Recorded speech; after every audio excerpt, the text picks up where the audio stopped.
Team, do you ever wonder why somebody completely disrupts themselves or changes direction, even if they were successful in what they'd previously been doing? You think of Michael Jordan, one of the best basketball players in the entire world, retires from the game, and 3 years later, he's playing baseball in the minor leagues, traveling on buses. You might think of Lady Gaga, top of the pop charts. Next album she releases is a jazz album with Tony Bennett, where she's starting over again. Sometimes we force ourselves to disrupt and change, and sometimes events will take place that cause us to disrupt where we're at. And we're going to learn a lot about that today, because today's guest is Whitney Johnson, and she's the CEO of the human capital consultancy Disruption Advisors. Thinkers 50 ranked Whitney among the top 50 management thinkers in the world in 2015, 17, 19, and 20. She's also a top LinkedIn voice. Whitney's an award-winning author, world-class keynote speaker, and a frequent lecturer for the Harvard Business Publishing Corporate Learning Division. Today, we're going to be talking to Whitney about her great book called Smart Growth. And the main topic in here is, personal disruption. So we all know about product or market disruption, the innovator's dilemma, made famous with Clay Christiansen. Well, Whitney actually worked with Clay Christiansen. And what she does is she takes that concept of business disruption or product disruption, and she applies it to people. How do we actually disrupt ourselves? And what causes that? Why would we do that?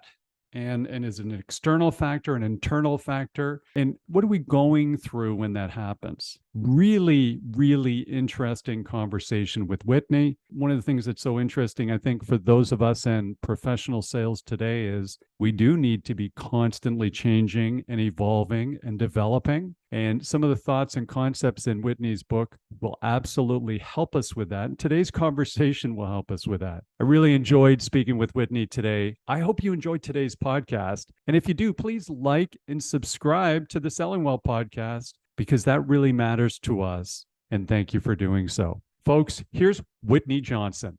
Hey, Whitney, thank you so much for joining the Selling Well podcast. It's such a pleasure to have you on the show today. Mark, thank you for having me. And so, Whitney, we always like to throw the floor over and ask somebody for a short version of their professional journey. And given what you've done, it's such a super interesting story. Tell us a little bit how you got to where you are today. My professional journey, I actually majored in music in college. Whoa. And I studied piano. And when I graduated, I had gotten married in college, which is pretty unusual, but moved to New York with my husband. He was getting his PhD at Columbia, and we needed to put food on the table. So I was the designated breadwinner. And I went out and interviewed for a job and discovered Wall Street. But because I was a music major and because I was a female, and this is the late 80s, I started out as a secretary working for a stockbroker. And I would go to work every day and see all of these young, aspiring stockbrokers,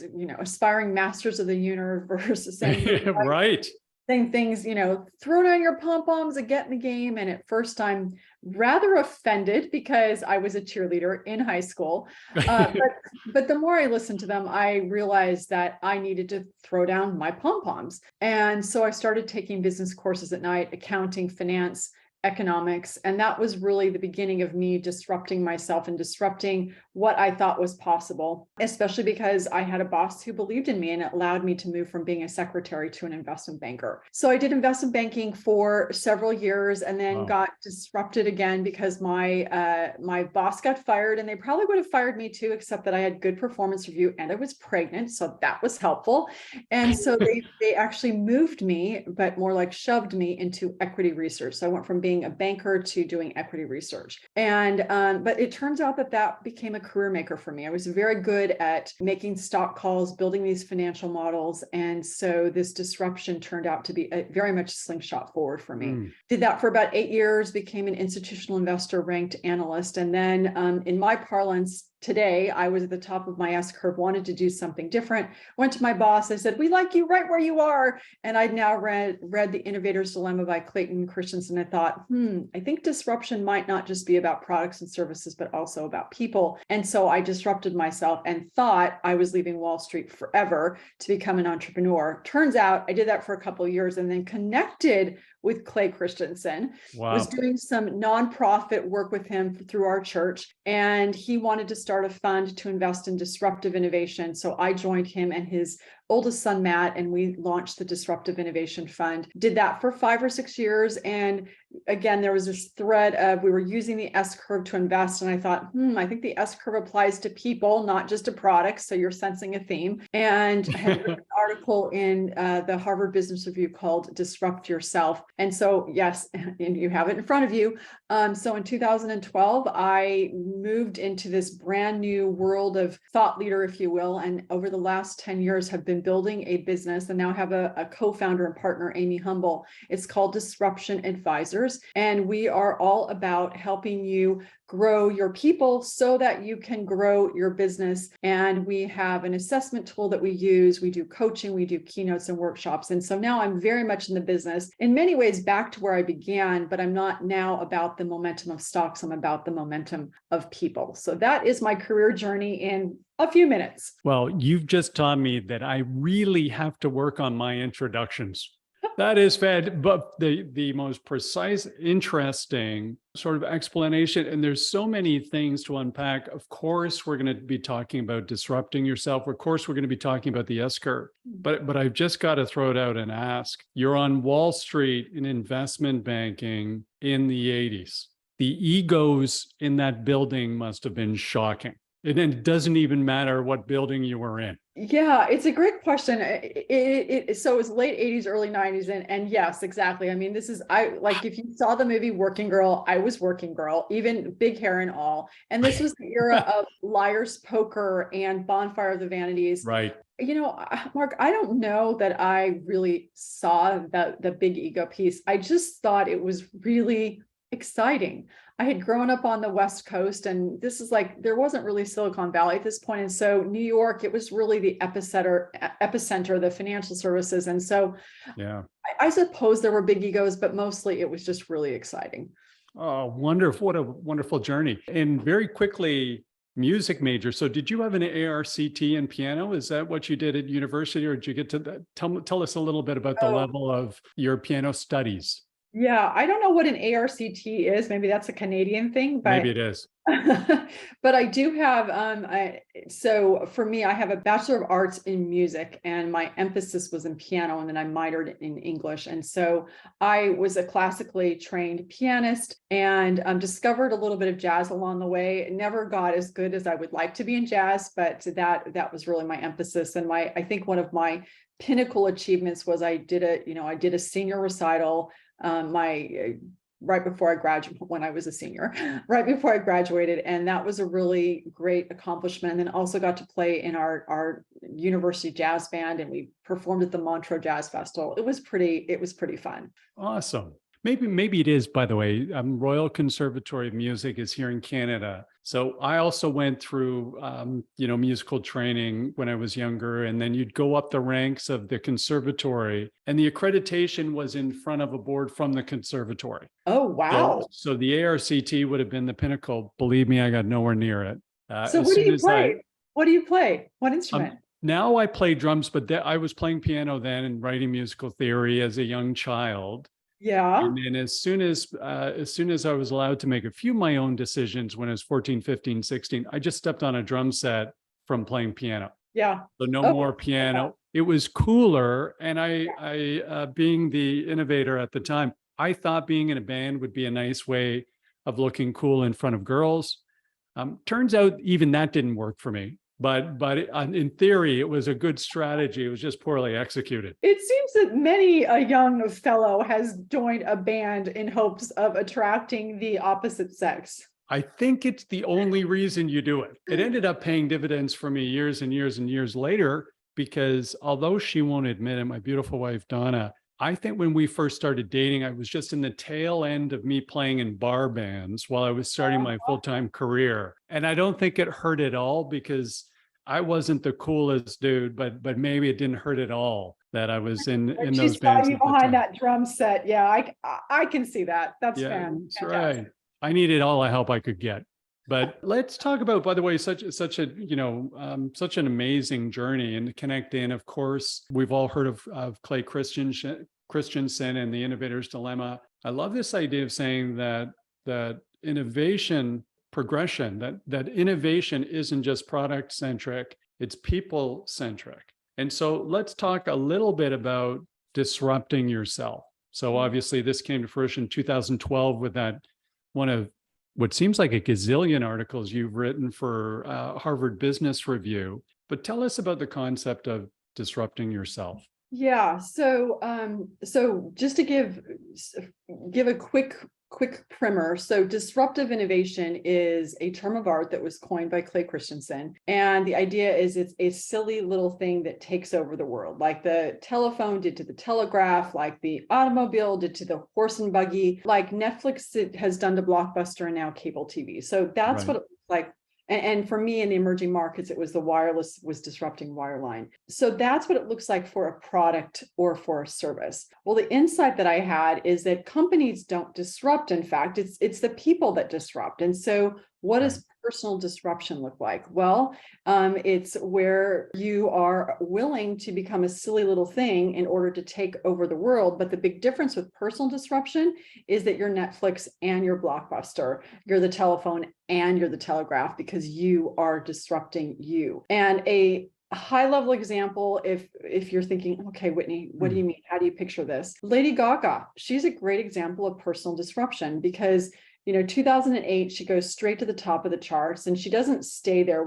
For an encore, she decides to go to the bottom of a new chart. So she collaborates with Tony Bennett on a jazz album. She then does a Sound of Music tribute, so musical theater at the Oscars. And then she collaborates on or produces a country album. So she gets to the top of a curve, and we'll talk about that in a minute. And then she makes that decision to disrupt herself, to become a silly little thing. And the reason that we do personal disruption, if you go back to the theory of disruptive innovation, is that when you are willing to play where you haven't played before, your odds of success are 6 times higher and your revenue opportunity 20 times greater. Now, that was the theory, that was the PhD dissertation that Clay wrote about in the Innovator's Dilemma. But if you want to extrapolate from that for us as individuals, it's also going to be true if we're willing to take on market versus competitive risk, if we're willing to create something rather than compete with what is. So can we go through those numbers again? So if you're willing to take on that risk,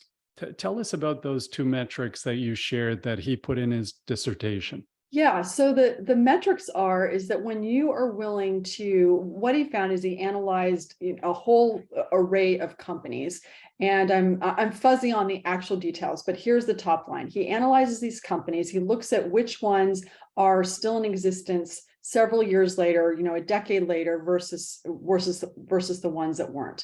And what he found is that the ones that were creating new markets, the ones that were taking on market risk rather than competing with the incumbents, were 6 times more likely to succeed. Now, it was only 6% to 36%, so there was still a 74 or 64% chance that they weren't going to survive, but 6 times greater, that's a lot. And those odds were not only better, but the revenue opportunity, again, when they were willing to go after and create new markets, create new value chains, their revenue opportunity was 20 times greater. So it's 6 times more likely to succeed, and the revenue opportunity is 20 times greater. So again, extrapolating for us as individuals, when we're willing to take on market risk, we're more likely to succeed because we're not competing with what is. Think about Selling Well podcast, right? If you try to go do something that someone else is doing, then it's going to be a lot harder to succeed than if you create something that is new and uniquely yours. And so that's the idea of personal disruption and bringing it back to an organization. When we inside of our organizations are thinking about how do we take on market risk? How do we play where no one else is playing? And I can bring that back to my Wall Street career if you want me to, but how do we play where no one else is playing? If we'll do that, our odds of success are going to be significantly higher, and we're going to create markets not only for ourselves, but for our organizations. Fantastic. And thank you for that clarity. So when we start to hear about this as an individual, we're talking about personal disruption. I think first off the bat, it starts to feel or potentially sound a little frightening or scary. I'm going to be jumping outside a comfort zone. I'm going to be taking on something new. I'm going to be going from the top of the charts to the bottom of the charts in country, as per Lady Gaga. Mhm. Are we hardwired for this type of change? Generally, Whitney, as human beings, is this something that's naturally in our DNA? Or is this something that there's got to be an event that causes us to want to go down this path? Oh, such a great question. So the answer is yes and no. Okay. When you think about moving to the top of an S curve, and this S curve of learning is something that helps us think about what growth looks like. When you get to the top, you're sitting on top of the mountain. You actually have a dilemma. This is the innovator's dilemma, but in this case, it's our own dilemma. Because on the one hand, we like being on top of the mountain. It feels really good to be the master of all we survey, to have accomplished what we have accomplished. We're at the top of the leaderboard, except that there is something inside of us, and there's this deep human longing and urge and yearning where when we're at the top of the mountain, we're not actually getting any dopamine, which is a chemical messenger of delight. And so in order for us to continue to get dopamine, it requires that we do something new. And that new can be something productive. That new can be something that's counterproductive, like sabotaging our peers because we're bored. And so we now have this dilemma of what am I going to do? And so oftentimes, because it is so comfortable to be there, and because we're more motivated by what we lose than by what we gain, we can stay there, but that plateau becomes a precipice. And so it's always better to disrupt yourself. But frequently in life, we've all had this experience where we get disrupted. And whether or not we disrupt ourselves or whether or not we get disrupted, we're still starting over. And we get this now opportunity, because now we're going to have the opportunity to get dopamine to grow, which is in the end, we all, a very opening sentence of my book, Smart Growth is our default setting. We all want to grow. And sometimes we help ourselves to grow. And sometimes the universe just gives us a little bit of a nudge. Well, what a great transition into, you start to think the leaders listening to this podcast today, you say we all have it really in our DNA to grow. They're going to give us feedback that says, hey, maybe I've got some members on my team where it doesn't appear like they're growth oriented. And you said sometimes we disrupt ourselves, sometimes we get disrupted. How do we help those people with love and caring and so on and so forth to actually disrupt themselves? And can it be something where we drive that, or does it have to really come internally? I will say probably, and you'll correct me, of course, when it seems like the best example of something disrupting all of us was the pandemic. Right off the bat, for years and years and years, we came across literally hundreds of thousands of folks who said, if not millions, I can't learn new technologies. These types of things are, and then suddenly everybody and their brother is fantastic at video conferencing and managing remote meetings immediately overnight. 3 weeks later, everybody's on maybe it was the S curve, but they're on a huge, growth curve in terms of trying to interact with people differently, leverage technology differently, manage their lives differently. Is that a reasonable example of the outside world just forcing us to disrupt ourselves? I think it's a terrific example, because if you think about every single one of us is on this S curve. It's an S curve of learning where you've got the launch point, the sweet spot, and mastery, and you can draw this S. And I would argue that pre-pandemic, we were all at the top of an S curve. It may have been an S curve we liked, it may have been an S curve we didn't like, but it was comfortable nonetheless. What happened with the pandemic? It pushed all of us off the curve at the same time, which is part of why emotionally and psychologically it was so challenging, because there wasn't anybody else who was the top of the curve to pull us along. We're all at the launch point together. Right. But what that meant is that whether we wanted to change or not, we now had been thrown into a sea of change, and we got to make a decision. And that that in many ways was a gift. And because many of us who had gotten potentially a little bit flaccid with that muscle of disrupting ourselves, of doing new things, we now had the opportunity to strengthen that muscle. Right. And I think for many of us, that was a huge gift, which is why, as I think about this next 10 years, there's going to be so much growth that's going to take place because we all strengthen that muscle, that ability to disrupt ourselves. So there were many, many obviously difficult things about the pandemic, but one of those gifts was that it strengthened our ability to disrupt ourselves. We just got better at it because, again, the older we get, the more we can insulate ourselves from ever doing anything new. And this required us to do something new. And is that why you referenced in another HBR article where, everybody talked about the great resignation, and you said, I actually think that term's a misnomer. I think we're talking about the great aspiration because people have leveraged this event to start thinking about what they really want to do, maybe acknowledging that they can change and they can evolve and things are going to be different moving forward. That's right. Yeah, I absolutely continue to stand behind that, is that we were looking at it and saying, oh, everybody's resigning. Well, when you think about resignation, that's like, I'm resigned to, and I'm going to give up. And I think that what we saw, some people did give up. Whenever there's something difficult, there are going to be people who are going to give up. But I think in general, what we saw is people rallying and saying, I just did this really hard thing. Oh, I can do hard things, whatever it was. And now when we come out of the pandemic, if someone wants me to go back and do the exact same thing that I was doing before, I'm like, no, because I know I can do hard things and I've realized that I'm capable. And so I want to do more. And if we as a leader recognize that in our people, then we will harness that, and knowing that they want to grow, that they want to develop. If we will give people an opportunity to do that, we'll not only be able to hire people, but we'll be able to retain them because we're going to give them an opportunity to grow. Well, what a joy, by the way, when someone hasn't had that, and then for the first time they understand I can learn, I can develop. And again, you point to the dopamine, but it's just life-changing. It absolutely is life-altering. And in a funny way, when we see a lot of this for what we do, even with our limited sphere or limited line of sight within the funnel, oftentimes we get brought into, let's call it turn around an underperforming sales organization or transition it to a better future.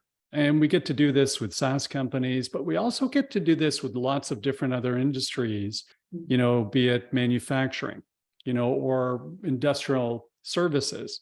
And I've noticed this over the last 8 or 9 years where we'll come into a manufacturing business, we'll start to talk to their sales organization. There'll be an enormous amount of fear. If we can get them through that, where we take them through that chasm and teach them some new skills, they'll actually trigger this life-changing event where people will realize where they've come from in 4, 6, or 8 months. And it starts to dawn on them, they can learn anything they want. And it changes. Yeah, it changes everything. It's kind of that, I'm not sure, where you align with Carol Dweck's work and, growth mindset and fixed mindset. But it really kind of aligns. And to see that in action, and I've lived that personally as well, it's just life altering where you start to say, hey, hard work will get me through anything. I'll figure this out. It's going to be uncomfortable at times. It's always uncomfortable at times, but we're going to get there. And then what's the next thing? Then it just becomes a matter of saying, as you say, the great aspiration. What do you actually want to do? Yeah, a couple of thoughts are coming to mind. First of all, it must be absolutely thrilling for you to be able to be a part of that process and joy to watch people unlock their potential. So I want to acknowledge that. You mentioned Carol Dweck, and then I want to come back to that question of when people are in that place of they're not sure that they want to change. So as I think about Carol Dweck's work, I think I've quoted her in every book I've ever written. Okay. I have.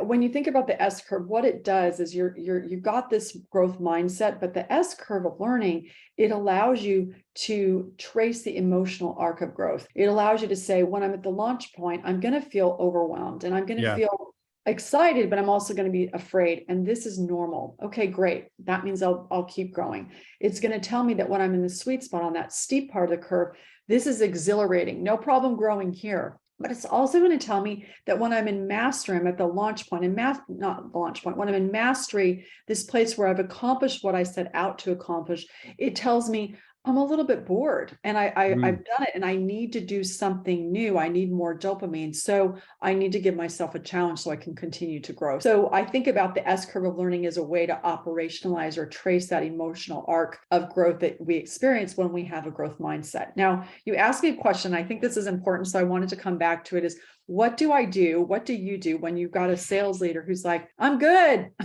My numbers are good. And you're like, yeah, but you could be better. You really could be better. The way that I think about it is that when you are at the top of a curve, and we've been talking about dopamine, that feel-good chemical, what that means is that you figured things out. You are really good at what you're doing. You've got these thick neural pathways, these comfortable routines, but you're also a little bit bored. And when you're bored, your plateau can become a precipice because you start to say things like, well, I've dialed this in, and you're not learning and you're not growing. And so what I do is, and suggest, and you can do this with your people, is draw this figure and give them a way to say, okay, here's where you are. You're at the top of the curve. Your brain needs dopamine because learning is the oxygen of human growth. Like, you need to learn. And importantly, because you've got these thick neural pathways, you've got latent innovative capacity. This is easy for you.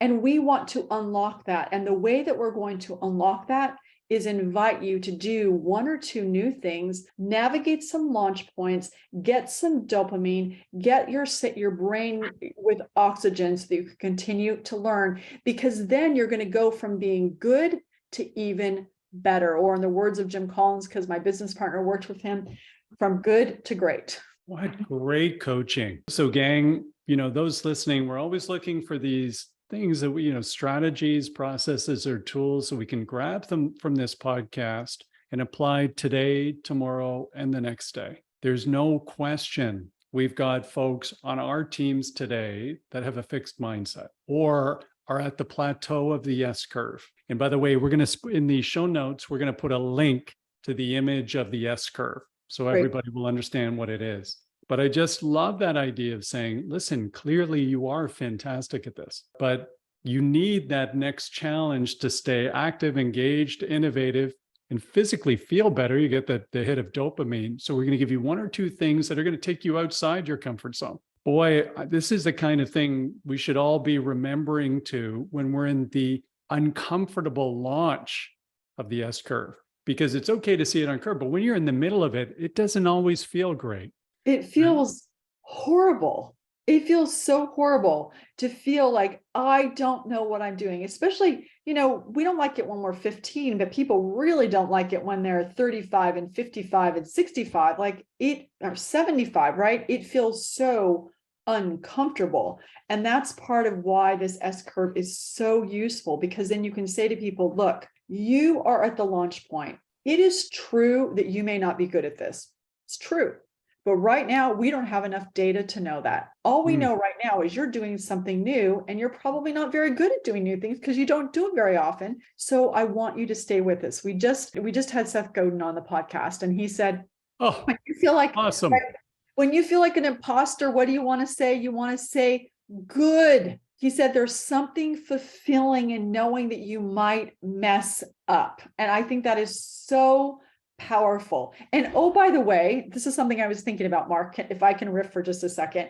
When you're selling, you're inviting the people that you're selling to be on the launch point of a new curve. So it's uncomfortable for them too. Your job in sales is to help them navigate that new launch point, buying something from you, working with you, whatever that looks like. They're scared too. So how do you make it so that they can feel safe doing something new, which is buying what you're selling them? Is that the first time you came up with that? Yes, it is. That is pure genius. That is Fired me, Mark. That is exactly what I was looking down, team, while Whitney was speaking, because I was writing it all down. It's complete genius. And the challenge we have is we think sometimes as salespeople, we don't even think of that S curve. We just want to pitch because we think people are already, at the peak. They're already at the top. And we want them just to move forward as long as they understand what we're doing. We don't emotionally guide them through this journey, understanding there's risk involved. And in fact, the fact that we don't think of it this way, Whitney, it's so relevant that you may have heard of a book called The Challenger's Sale by a couple of guys, Matt Dixon and Brent Adamson. Matt's latest book is something called The Jolt Effect. And what he's really saying is big deals are going to no decision because your buyers are not making it through the curve, the S curve. They're launching, but you're not guiding them through it. And they're stopping. So too many companies are coming back saying, I'd rather miss out than mess up. I'm so scared. I'd rather miss out than mess up. So you and I need to write an article together for HBR on exactly this topic. Let's do it. This is exactly the issue in professional sales today. So in addition to the book I'm holding in my hand, Smart Growth, How to Grow Your People to Grow Your Company. So smart. You've written other books, of course, Whitney. One is Build an A-Team. And so tell us about, as we go back to this concept of the S curve, and that we're all naturally inclined to want to innovate and elevate and disrupt ourselves and grow. How do I apply that today when I'm trying to build my next team, whether it's executives or salespeople? How do I take some of those concepts and what are some of those tips for building that A team? Yeah. All right. So we've talked about the S curve as a way to think about personal growth. And what you can then do is zoom out a little bit and you can use the S curve to configure your team. And the reason that you can do that is because people at different points along the curve have different strengths. People at the launch point of the curve have asked those questions of why do we do it like this? So yes, they need training and yes, they're feeling uncomfortable, but they're also saying, why do we do it like this? Which can open the door to innovation, whether it's people, around products, it's around processes.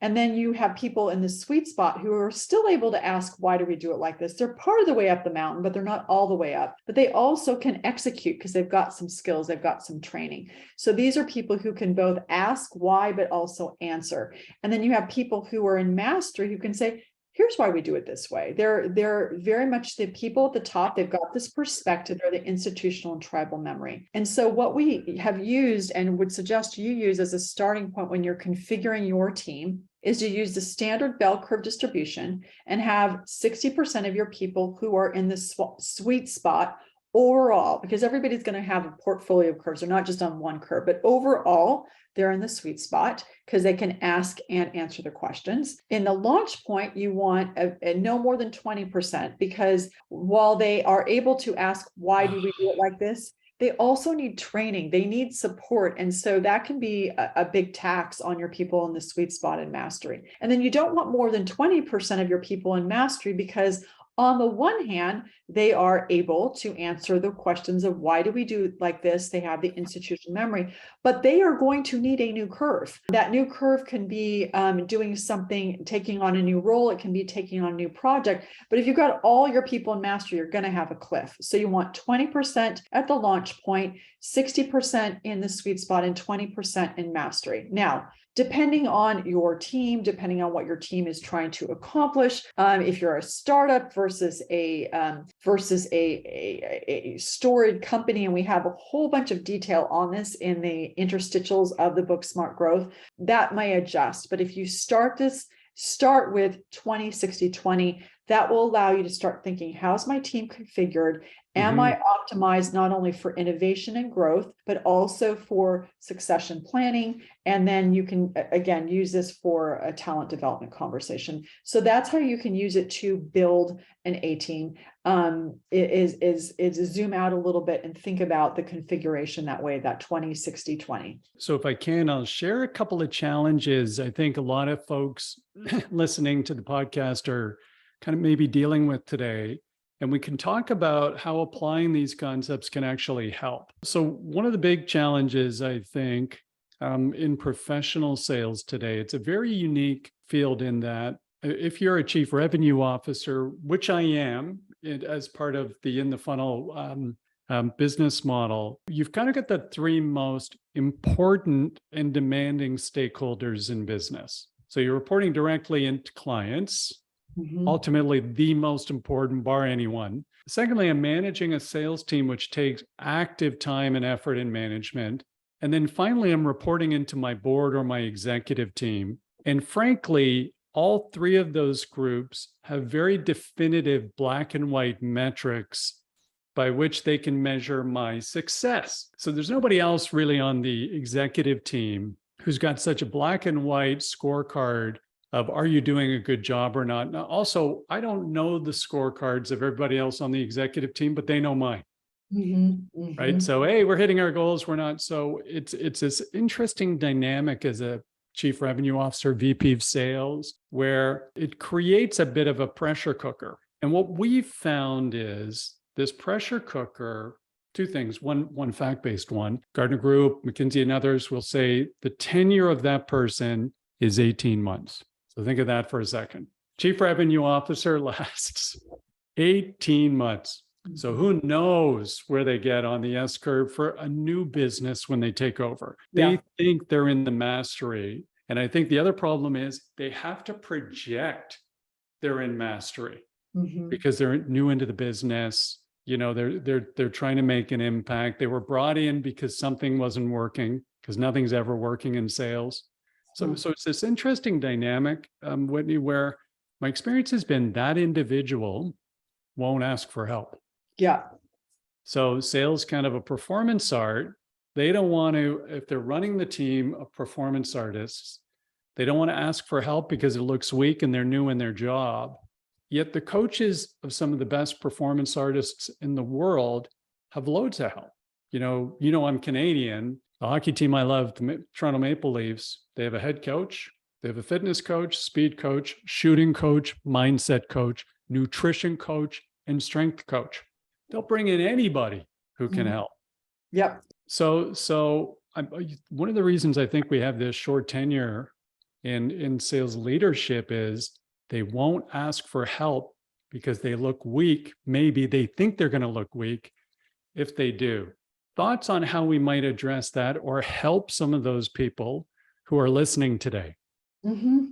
That's really interesting. And the challenge is that if you're really good at what you do, you're getting brought in because you're a domain expert, right? Right. We know you can sell. Right. And so then the question becomes and this really builds on the whole conversation that we've been having, is as you come in new to this role, I know you can sell, but I need you to take a hot minute to figure out who you're selling to in this new role. I need you to understand, I need you to map the territory. Who are your stakeholders? Who are your clients? Who are your internal stakeholders? Because you need all these people internally to help you do this job. And you need the buy-in of the senior executives. So I think that what my recommendation would be is to say, okay, I'm on the launch point of a curve. I know I've only got 18 months, but if I do this well, I probably have more time than that. Right. Is to start out by saying, I'm going to take a couple of months and I'm going to get to know everybody, but here's what I'm doing. So I'm giving, so the challenge is that when you come into sales, you're going to only look at what did they sell. So you've got to give me another metric in place of that, in lieu of that. So for the first 3 months, I need you to not focus on this, or maybe it's a month because that'll freak them out to do 3 months, but let's do a month. For the first month, the metric that I want you to measure me by is, did I talk to all of our stakeholders? Did I find out what they need? And then I'm going to come back and report out to you what I learned. And that will be my metric for the first 6 weeks. After we do that, then after we've done that, we've collected the data, we've explored, we're at the launch point, we've collected the data that we talk about in Smart Growth. Then I will come up with a plan for what we are going to sell, and you can measure me by that. And so if you bring everybody along in this process of, here's my hypothesis, here's what we're going to learn, we're going to collect and build this together and get buy-in for the metrics by which you're going to be measured early on, that's going to allow you to have the runway that you need to actually be able to succeed. And it takes real humility. And it's important because oftentimes people think that salespeople aren't humble, right? You're right. That allows you to come in and be like, hey, here's where I think we can go. And you're used to painting this future and this vision of who and what we can be. I mean, that's the pixie dust. That's what's amazing about salespeople, right? Mm-hmm. But the initial part is the pixie dust. You've got to know who your people are and what kind of pixie dust they need. What a great, well, first of all, what a fantastic answer on the spot. And as everybody who listens to this podcast can tell when I host it, we don't prepare.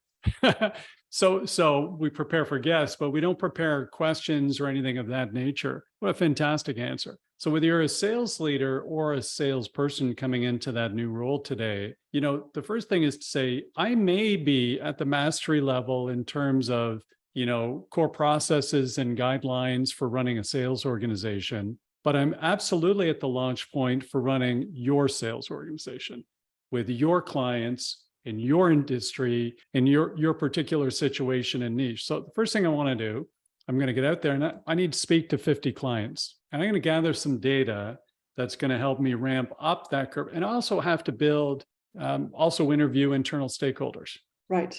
How interesting you landed on that answer. Because, at the core, one of the reasons companies like, in the funnel exist is because so few sales leaders successfully go in and take over a new environment that after this happens 2 or 3 times, CEOs or boards just come to us and go, what are we supposed to do here? And then our answer is, I don't know. We're in the mastery stage of running sales organizations, but same thing. We don't know you. We don't know your business. We don't know your industry. We don't know your team.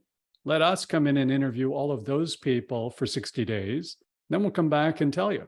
It's almost our whole business model you kind of came up with on the spot. Tell me a little bit about when we start to think of this S curve, and then I take a look at your vision about the recession, great resignation being the great aspiration. What can I do as a leader continually with those pressures? I've got to hit my numbers. I got to have a full team. We've got to be competing and winning in the marketplace, but I also want to take that time to develop my people, because for many leaders, that's where the true joy is going to come from. And it pays dividends a year from now, 3 years from now. So what would be some ideas or tactics for me making sure that's front of mind as many of us are going into a brand new calendar year, this being January of 2023. Any thoughts or ideas for the leaders and CEOs out there to leverage some of this learning, Whitney? Yeah. So I think the first thing that I would suggest is you take out your computer, look at your computer right now, or look at your phone and look at your calendar and look at your list of things to do, and just ask yourself, on my list of things to do, how many are tasks and how many are conversations with people? How many are interactions with people? Nice. And as I'm interacting, and are there any people conversations on there? And for most of us, like me, it's task, and there's no people. Now, you can keep your tasks, but make sure when you're on the conversation, how you're thinking about people. The second thing that I would say is that these people conversations, they don't take a ton of time. I just had one this week or last week. I was on the road with a person on my team. I just delivered a keynote at an insurance company. And afterwards, this person on my team, we were having lunch, and I just started grilling her, grilling her in the sense of, tell me what you care about. What do you like doing? What don't you like doing? Tell me about some personal goals that you have. Because for us anyway, is like, if we're not able to grow our people internally, then we're not authentic. If I'm telling you to grow your people, Mark, and I am not growing the people on my team, then there is something seriously wrong. But I digress. Those conversations don't take a lot of time. We were together for a half an hour talking about that. And it was very organic as just part of the conversation. And here's what I would say to you. If there are people on your team with whom you do not want to have that conversation, that is important data for you. Right. It either means that you haven't done the work to get to know this person, or maybe they're not the right person in that role. Because if you can't get invested enough to have that conversation, there's either something going on with you or there's something going on with them in that role. And you need to figure out what that is really fast, because it's not fair to them. It's not fair to you. It's not fair to your organization. So again, I would look at my list, and if I don't have any people on, add the list. I have a goal to have at least one people conversation a week. And if you don't want to or have a conversation with any people on your team, ask yourself why. Get really curious, because it's likely that there is an action item there for you as well. Again, maybe you've got to do some work and maybe they're not the right person in the role, or they need training or something, but there's data there. And so make sure you mine for that data. What a great canary in a coal mine. You look at your actual week, and there's some meetings you can't wait to walk into, and there's other meetings you're not looking forward to at all. And it's really a good thing to take a pause and go, just why? It's funny, Whitney, that I tended to start to think about all of these things so much more when I became an entrepreneur, because I felt like I had so much more freedom, running in the funnel, that I'm only going to do things I want to do. And then, when I was thinking in the corporate world, it felt like jail at times, because, there's so many things I don't have to do. But in my waning years in the corporate world, I took the same approach anyway. Right. If I didn't you like always it, have so much more control than you think you do, right? You do. You have so much more control, and you end up being so much better at what you do. And the other thing that I think everybody listening this will resonate. There's so much joy with elevating the capabilities of your team. Right. And that wind in your sails is so important, because when you feel great when that's happening, that then becomes contagious, and you're passing it along and so on and so forth. And then they're building their team. So the truth of it is, I encourage anybody listening to this, I agree with the great aspiration. Start with doing what you want to do, but knowing you can control your environment. You can make positive impact on your environment. You're not a cog. You can actually influence what takes place in a positive way. You just have to want to do it. You just actually have to make it happen. The joy of this podcast, Whitney, and everybody hears me say this, is I am a lifelong learner. I love learning, and I just love these conversations. And boy, this conversation, both preparing for today's conversation and then having it, has triggered so much for me. I think the next couple of weeks, I'm going to be doing a ridiculously deep dive on your career and what you've done in all of your books, not just Smart Growth. I'm sure the folks listening today are going to want to do the same. But first, I want to say thank you so much for joining today. How do folks learn more about you? In addition to taking a look, folks, everybody wants to go out right now and buy Smart Growth, How to Grow Your People to Grow Your Company. The title alone tells you why you want this book. But in addition to that, how do people learn more about you, Whitney? Yeah, I think you can go directly to our website, thedisruptionadvisors.com, and that will give you lots of resources. So like you said, in addition to the book, but we also have a podcast. And so that will give you an opportunity to do a deeper dive on this material. And specifically, I would suggest podcast episode 250. I think it's 250, where we talk about an article that we wrote in Harvard Business Review titled Managing Your Organization as a Portfolio of Curves. So that could potentially be very useful to you. And I think that's a great place to start, is to either read the book or go to the podcast, and that will allow you to do more work on these topics. And then you can always email me at wj@whitneyjohnson. Actually, no, sorry. You can do wj@whitneyjohnson.com, or you can do wj@thedisruptionadvisors.com. We just changed our website, so I forget which website we're using, but those are probably the best ways to connect. And folks, we'll get all of those links in the show notes for today. So it'll be easy to connect with Whitney, learn more about Whitney, and then buy Whitney's books, have a read. These are excellent, excellent resources for you. I'll also point to, I took a quick look at what looked like about 20 recent articles or artifacts at Harvard Business Review. So you'll want to take a look at those. And Whitney and I today, we were referencing something from 2012, 2003, her initial article called Disrupt Yourself. of which there's a book of the same name. So folks, take a look there for all of these amazing resources. Thank you again to Whitney for joining me today. And team, thank you for listening to the podcast here today. If you enjoyed the Selling Well podcast, please like and subscribe to our podcast. Tell your friends. If there's something we can do to improve the value you get from this investment in time, please tell me. So you can reach me at markcox@inthefunnel.com. And we love constructive criticism. That's my personal email, and we respond to every note we get. So thanks. Keep those tips coming our way. We'll continue to get better at this, and we'll see everybody next time on the Selling Well podcast.